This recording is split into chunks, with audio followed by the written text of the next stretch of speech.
ગ્રહોના આધારે જોતાં હજુ પણ સમય અનિષ્ટકારક છે. લગભગ આર્થિક ક્ષેત્રે, રાજનૈતિક ક્ષેત્રે તેમજ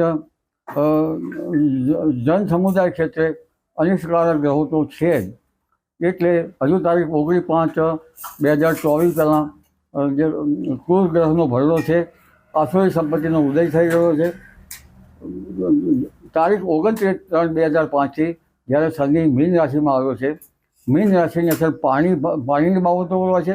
મીન રાશિની અસર પાણીપત, કુરુક્ષેત્ર, હરિયાણા એ ભાગો ભાગો પર પડતી હોય છે. આ પર નવી દિલ્હી સુધીના ભાગો પર પડતી હોય છે.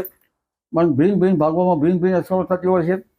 આ ઉપરાંત કુર્મચક્ર પ્રમાણે જોવા જઈએ તો ઉત્તર ભારત પર શનિના નક્ષત્રની અસર છે.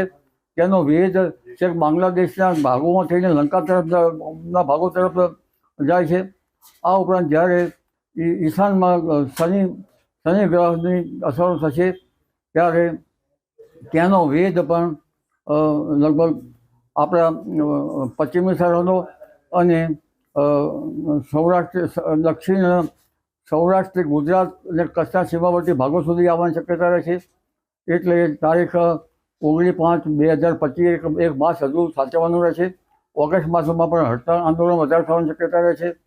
આ ઉપરાંત દક્ષિણ વિથીમાં વિથીમાં ગ્રહો છે. દક્ષિણ ભારતની દહન વિથીમાં પણ આગ અકસ્માતના બનાવો વધારે થતા હોય છે. શોકના બનાવો બનતા હોય છે. આ ઉપર બ્લાસ્ટના પણ બનાવો બનતા હોય છે.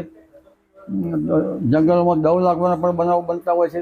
એટલે આગામી સમય અનિષ્ટકારક તો ગ્રહોના આધારે છે જ, જે સાચવવું રહ્યું